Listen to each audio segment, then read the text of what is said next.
Bueno, esto es un canal de neurociencia donde constantemente estamos haciendo referencia al cerebro y vengo echando en falta un vídeo donde precisamente se hable de eso, de la estructura del cerebro, y que si estamos explicando alguna función, alguna región o lo que sea, pues podáis acudir y tener una explicación general. Cada una de las regiones cerebrales, por supuesto, daría de sí muchísimo, pero de momento, por lo menos, que contemos con una especie de síntesis de la estructura general del cerebro. Así que nada, prepárate un buen cafecito o varios y vamos para allá.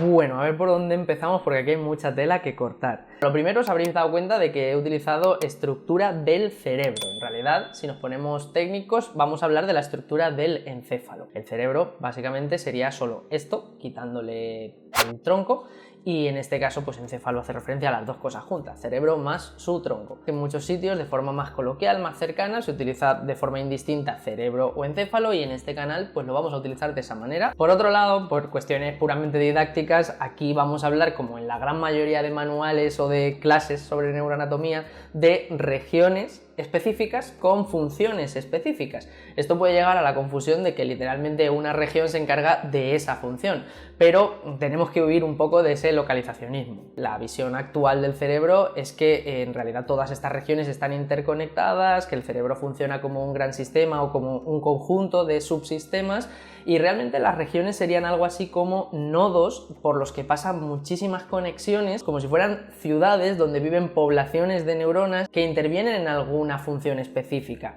Por ejemplo, cuando vimos el vídeo de la percepción visual, que os lo dejo por aquí, básicamente veíamos que el córtex visual primario pues era la primera región a la que llegaba la información visual desde la retina. Normalmente decimos que el córtex visual primario se encarga de la visión, pero en realidad interviene en la visión, puesto que no veríamos si no se formase un circuito completo y al final obtenemos esa percepción visual. Así pues, que esto no se nos olvide nunca, que vamos a hablar de regiones específicas a las que les vamos a asignar ciertas funciones, pero no es que esa región se encargue de, sino que interviene en.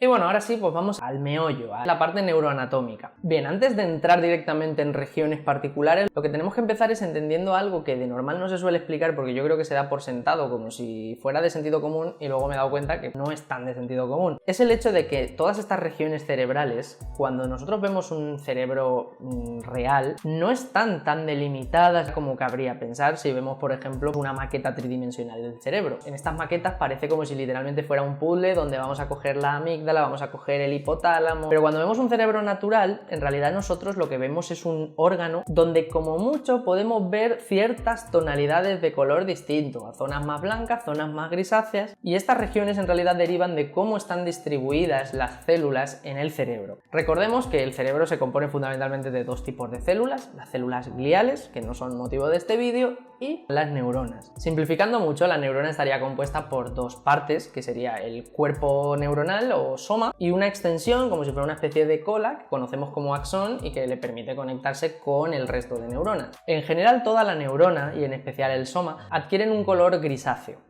Sin embargo, el axón está recubierto de vainas de mielina, que son como una especie de envoltorio y que va recubriendo el axón a lo largo de toda su extensión, y como la mielina tiene un tono blanquecino, pues le confiere este tono al axón. Cuando nosotros vemos un cerebro real, si por ejemplo hacemos un corte, lo que vamos a ver son regiones que tienen una alta acumulación de somas neuronales que se agrupan formando precisamente un núcleo, y esto pues estaría delimitado con respecto a los axones que salen de estas neuronas y que conectan esta región con otra zona donde vuelve a haber otra gran agrupación de cuerpos neuronales y que forman otro núcleo, a excepción de zonas externas del cerebro donde se agrupan formando capas. Y de aquí lo que encontramos son la corteza cerebral o córtex, zonas que conoceríamos como sustancia gris. Como podéis ver en la imagen, es algo muy sutil, un tono un poquito distinto con respecto a las zonas blancas de la mielina. De esta manera, todas las regiones de las que vamos a hablar a continuación en realidad no se tratan de otra cosa que zonas del cerebro en las que ha habido una alta densidad de esos cuerpos neuronales o esos somas. Como vemos, no son piezas de puzzle que se puedan ensamblar, desensamblar, sino que en realidad son neuronas integradas dentro de un gran órgano que es el cerebro. Bien, y ahora sí, para no ir viendo regiones sin ton ni son, vamos a ver las regiones clasificadas en las 5 grandes vesículas que derivan del tubo neural, que esto no es motivo de este vídeo, no os preocupéis, no vamos a entrar en detalle, pero ese tubo neural básicamente es lo que se forma durante el desarrollo embrionario primario y de a partir del cual va a derivar todo el sistema nervioso central. Concretamente estamos hablando del telencéfalo, del diencéfalo, del mesencéfalo, del metencéfalo y del mielencéfalo. Bien, vamos a empezar con el telencéfalo, que a su vez se puede subdividir en corteza cerebral, sistema límbico y núcleos basales. La corteza cerebral en realidad es la región evolutivamente más reciente y la que en el caso de los seres humanos más nos caracteriza como humanos, precisamente porque está especialmente desarrollada y nos confiere todas nuestras capacidades cognitivas superiores. Si empezamos por aquí es porque vamos a ir de fuera a dentro del cerebro, esta es la parte más externa. Como vemos, sería toda esta estructura, está repleto de hendiduras o pliegues que se conocen como surcos o cisuras. Se ha visto que una de las características que representa que un cerebro es más complejo y que puede llevar a cabo funciones más complejas es precisamente la cantidad de pliegues que tiene, dado que esto en realidad es sinónimo de una mayor cantidad de neuronas, una mayor cantidad de conexiones. La forma de clasificar esta corteza en realidad depende de a lo que atendamos. Podemos ver obviamente hemisferio derecho, hemisferio izquierdo. Dentro de uno de los hemisferios podríamos ver los distintos lóbulos, lóbulo frontal, lóbulo occipital, lóbulo parietal y lóbulo temporal. Pero la forma más común de hablar de la corteza es a través de sus regiones funcionales. También existen varias clasificaciones, pero por ejemplo podéis atender a las áreas de Brodmann, donde directamente se mapeó cada uno de los trocitos dentro de estos 4 lóbulos y se fue especificando de qué se encargaba esa estructura. No vamos a entrar en detalle en todas y cada una de las estructuras que podemos encontrar dentro de la corteza, pero vamos a señalar las principales. Por un lado tendríamos el córtex visual primario, como veis aquí un poco escondido y hacia la zona más caudal o posterior del cerebro, dentro del lóbulo occipital. Como vimos en el vídeo de la percepción visual, básicamente aquí es donde llega la información visual a través de la retina, nervio visual primario, y tras varios saltos llega al córtex visual primario. Por otro lado, aunque más escondido, tendríamos el córtex auditivo primario, que obviamente pues también sería esa primera región a la que llegaría la información, en este caso auditiva. Por otro lado, justo por detrás de la cisura de Rolando, tenemos el córtex somatosensorial, que básicamente sería el que captaría la información sensorial de todo nuestro cuerpo. De hecho, a lo largo de toda esta corteza lo que tendríamos son zonas dedicadas para cada una de las regiones de nuestro cuerpo. De aquí se deriva el homúnculo sensorial, esta representación de este monigote que básicamente está deforme, pero acorde a qué porcentaje de esta corteza se encarga de cada una de las regiones de nuestro cuerpo, según si estas regiones son más o menos sensibles. Por ejemplo, la lengua o las manos son especialmente grandes porque tienen muchas terminaciones nerviosas que a la misma vez ocupan mucho espacio dentro de esta corteza somatosensorial. Por otro lado, justo por delante de esta cisura de Rolando, lo que encontramos es de forma homóloga el córtex motor. De nuevo tenemos otro homúnculo, en este caso motor, donde las manos siguen siendo muy grandes porque aparte de ser muy sensibles, tienen muchísimas terminaciones nerviosas que permiten esa motricidad más fina, de manera que esto a su vez se traduce en que dentro de esta corteza también está ocupando un trozo mayor encargado de mover esas manos. Todos estos movimientos se planificarían desde la corteza premotora, justo por delante, y a su vez toda esta planificación estaría regulada y controlada por el córtex prefrontal, que bueno, en este caso estábamos hablando de movimiento, pero no solo planifica movimiento, planifica en general a la hora de decidir, a la hora de pensar en el futuro, regular nuestras emociones, que tengamos mayor autocontrol dentro de toda la corteza, que ya decíamos que es la parte más evolutivamente reciente y más desarrollada en la especie humana. La corteza prefrontal se lleva a la guinda, es la parte que más tarda en madurar, pero es la parte que también nos confiere esas características especialmente humanas. Y por supuesto podríamos seguir nombrando un montón de subregiones pequeñitas dentro de toda esta corteza, pero bueno, estas son un poco las más destacables. Si pasamos ahora al sistema límbico, lo que tenemos es que desprendernos de la corteza más externa, son regiones subcorticales por debajo de la corteza,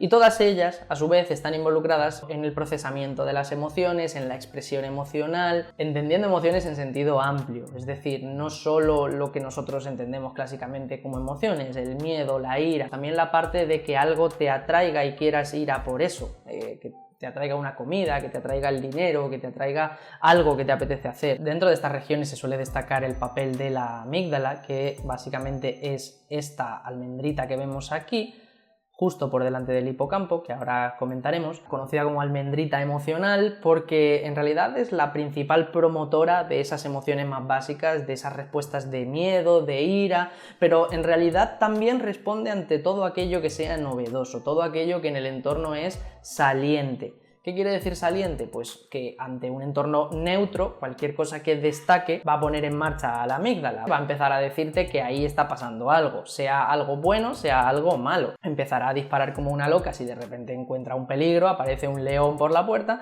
pero también empezará a disparar como una loca si de repente te toca la lotería. Esta amígdala, cuando dispara, tanto para bien como para mal, lo que hace básicamente es señalizar que hace falta una conducta rápida, urgente. Conecta directamente con otras regiones que, como ahora veremos, empezarán a segregar hormonas y neurotransmisores que ponen alerta al resto del cerebro. A través de la corteza cingulada acaba llevando la información también a la corteza prefrontal y automáticamente nuestra corteza se entera de que eso está pasando ahí. Y luego será esa corteza la misma que deberá regular esas emociones. Y entonces, de vuelta desde la corteza prefrontal hacia la amígdala, se mandará un feedback retroactivo hacia la amígdala que lo que hará es intentar calmarla. Fijémonos ahora que si esta es la amígdala, esto que está justo debajo en realidad es el hipocampo. Seguro que a muchos de vosotros os suena o vinculáis el hipocampo a la memoria.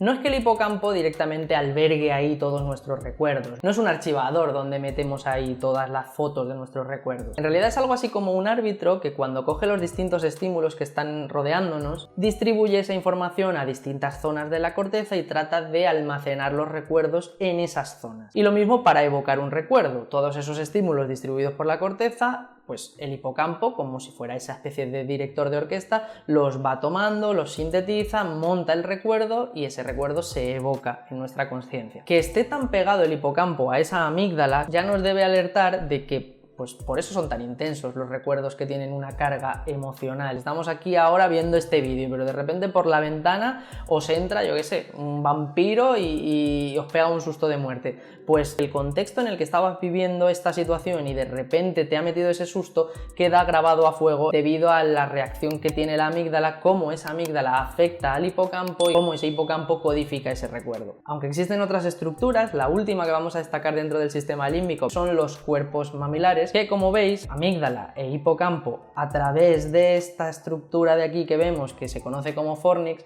acaban haciendo contacto precisamente con esos cuerpos mamilares y estos contribuyen a esa consolidación de la memoria, sobre todo aquella que tiene un componente más emocional, aunque no exclusivamente. Y dentro del telencéfalo, como vemos, lo único que nos quedan son los núcleos basales. La función más general que se le suele atribuir, para que se os quede un poco alguna noción, estaría relacionada con los movimientos más automáticos. El ejemplo clásico: si tú, por ejemplo, estás aprendiendo a conducir, primero necesitas un control más consciente, necesitas que tu corteza cerebral esté al mando porque estás procesando mucha información que ahora mismo no tienes automatizada. Tiene que estar prestando atención a casi cada movimiento, planificando todo, enviando todo al área motora suplementaria, de ahí a la corteza motora primaria, que ya pone en marcha tus movimientos. Sin embargo, a medida que vamos automatizando este aprendizaje motor, esa información parece que empieza a enviarse a los núcleos basales. La corteza deja de estar al mando y empiezan a encargarse ellos en piloto automático. Cuando nosotros ya llevamos años conduciendo, pues realmente tú no vas pendiente de si estás cambiando las marchas, de si estás acelerando o frenando. Tu corteza está desocupada y, de hecho, pues muchas veces más ocupada tendría que estar en la conducción. Vaya, normalmente cuando nos referimos a los núcleos basales, hablamos fundamentalmente de 4 regiones. El núcleo caudado. El nombre, de hecho, de caudado viene de cola, fijaos que tiene esta forma alargada. Luego tenemos el putamen, que es esta región más superficial, que está cubriendo al globo pálido, que es esta región más interna, y luego tendríamos el núcleo accumbens, justo por debajo de la parte más rostral del núcleo caudado. El núcleo accumbens, muchos lo habréis reconocido por su importante papel en los centros de recompensa del cerebro. Siempre hablamos de que cuando algo es recompensante, la dopamina hace efecto en el núcleo accumbens y esto a su vez aumenta la probabilidad de que hagas esa conducta que te ha recompensado. Este aspecto más motivacional, más de acercamiento hacia los estímulos, también es atribuible a los núcleos basales. Aunque parezca que llevamos poquito, en realidad esta parte era la más compleja y lo demás va a ir muchísimo más rápido. Dentro del diencéfalo podemos encontrar principalmente el tálamo, el hipotálamo, el epitálamo y los núcleos subtalámicos. Por simplificar un poco el vídeo, aquí nos vamos a centrar solo en los 2 primeros. Justo por detrás de la mayoría de estructuras límbicas y sobre todo de los núcleos basales, tenemos, como vemos aquí por esta silueta, el tálamo. Para explicar el tálamo siempre se hace referencia a esa metáfora de que es como una gran estación de trenes. Ya hemos dicho antes que prácticamente todas las regiones que estamos comentando en realidad son pequeñas estaciones, pero es que el tálamo es la estación de relevo que está en común en casi todas las funciones. Por eso no es de extrañar que el tálamo esté compuesto por chorrocientos mil núcleos y cada uno de ellos pues manejaría un tipo de información distinta. Cabe destacar que no es solo una estación de relevo, es decir, no va la información, se sube a otro tren y se va a otra región del cerebro, sino que cuando pasa por el tálamo también se organiza.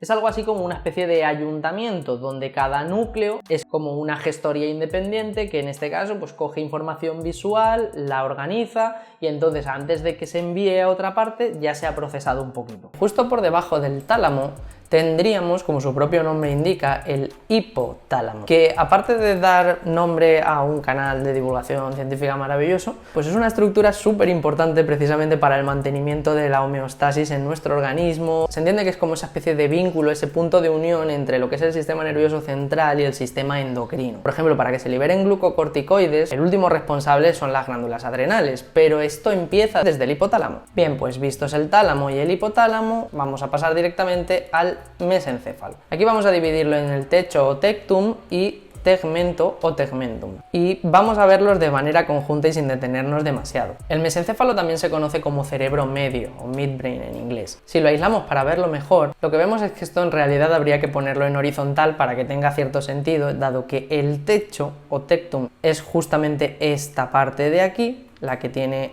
los colículos superiores e inferiores, y el tegmentum sería la parte inferior. Pero bueno, viéndolo como se vería anatómicamente, tendríamos esta imagen y simplificándolo muchísimo. En realidad, el tectum o techo incluye los colículos superiores e inferiores que están involucrados en las respuestas visuales y auditivas, respectivamente. Los colículos superiores además ayudan a coordinar los movimientos oculares y la respuesta visual, y los colículos inferiores participan en la localización de sonidos y en la integración de la información auditiva. Por otra parte, el tegmento contiene varios núcleos y fibras nerviosas que controlan funciones motoras y respuestas reflejas. De entre todos estos núcleos, pues podríamos destacar la sustancia negra, que fundamentalmente está implicada en la liberación de dopamina, implicada en el control del movimiento, y por ejemplo, pues os sonará porque en enfermedades como el Parkinson, justamente lo que se produce es una degeneración de esta sustancia negra, que al final hace que esta dopamina no pueda llegar a los núcleos basales, que a su vez eran los implicados en esos movimientos más automáticos, y de ahí que luego se deriven esos temblores, etcétera, etcétera. Pero como digo, esto es simplificando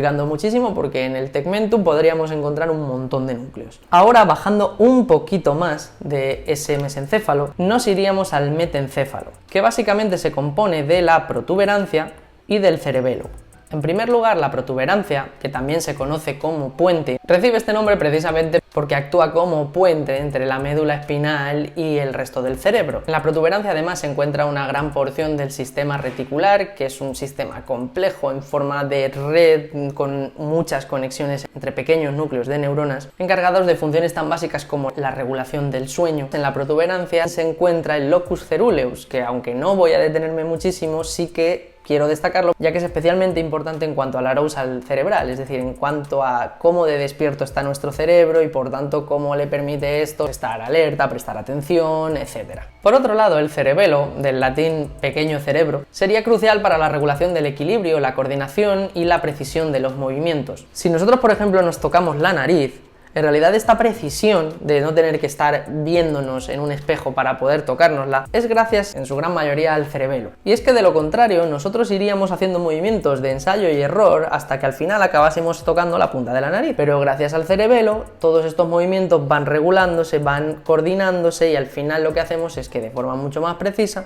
lleguemos a tocar la punta. Así pues, siempre se habla de que el cerebelo interviene en gran medida en las memorias procedurales, es decir, el aprendizaje motor. Y por ello, incluso cuando el hipocampo está dañado y nuestra capacidad para evocar recuerdos o para consolidar nuevos podría verse perjudicada, aún así nuestros aprendizajes motores, tanto los que ya teníamos como los nuevos que podemos adquirir, no se verían deteriorados si el cerebelo está funcionando perfectamente. Por último, tenemos que hablar del mielencéfalo. Este también se conoce como médula oblongada tacada, que básicamente es pues como esa continuación de la médula espinal, que recordemos pues vendría justamente aquí abajo a continuación. Controlaría las funciones autónomas más esenciales, como la respiración, el ritmo cardíaco o la presión arterial. De hecho, aquí también se localizan centros que controlan el vómito, la tos, los estornudos, todo aquello que cabría pensar que es más primitivo y que de hecho compartimos con todos aquellos organismos que tienen sistemas nerviosos mucho más básicos. Y eso sería una síntesis muy sintética de las principales estructuras del sistema nervioso central, dejando de lado por supuesto el papel de la médula espinal, de los ventrículos, de los plexos coroideos, del líquido cefalorraquídeo, de las meninges, del sistema circulatorio, en fin, que si quisiéramos abordar todo esto necesitamos un curso expreso de neuroanatomía y aún así no terminaríamos de aprenderlo todo. Pero bueno, así por lo menos tenemos un vídeo recopilatorio que sirve a modo de guía básica. Por supuesto, esto no se aprende de una tacada, no pretendas memorizar todos los nombrecitos, ni siquiera lo intentes, no vale de nada. Esto es una cuestión que tienes que ir machacando poco a poco, que irás conectando además cuando lo vayas vinculando a algún área que realmente te interese investigar. Yo, por ejemplo, durante mi tesis, al hablar de toma de decisiones, me tuve que meter mucho en la interacción corteza prefrontal, sistema límbico, y a raíz de ahí pues ya vas interiorizando mejor el papel que juegan muchas de estas regiones. Así pues, tómalo con calma, juega con muchas de las herramientas que tienes disponibles online, totalmente gratuitas, como las que subí por ejemplo al canal, te las dejo por aquí, y así cuando vayas teniendo un poco esa visión tridimensional y vayas interiorizándola, verás que todo este tinglao, que parece una locura, en realidad no es tan complicado. Lo complicado vendrá después, cuando cojas y veas que el tálamo se divide en 1000 núcleos, cuando el hipotálamo se divide en 3000 millones de núcleos y cuando a su vez cada uno de estos núcleos no funciona igual si es activado por un tipo de neurotransmisores o por otros, con una intensidad o con otra. Bienvenido al maravilloso mundo del cerebro, pero por hoy yo creo que está más que bien. Espero que te haya servido de mucha utilidad este vídeo. Si es así, por favor te pido que lo compartas, que le des un buen me gusta, que te suscribas si no estabas suscrito ya y nos vemos en próximos vídeos. Un abrazo.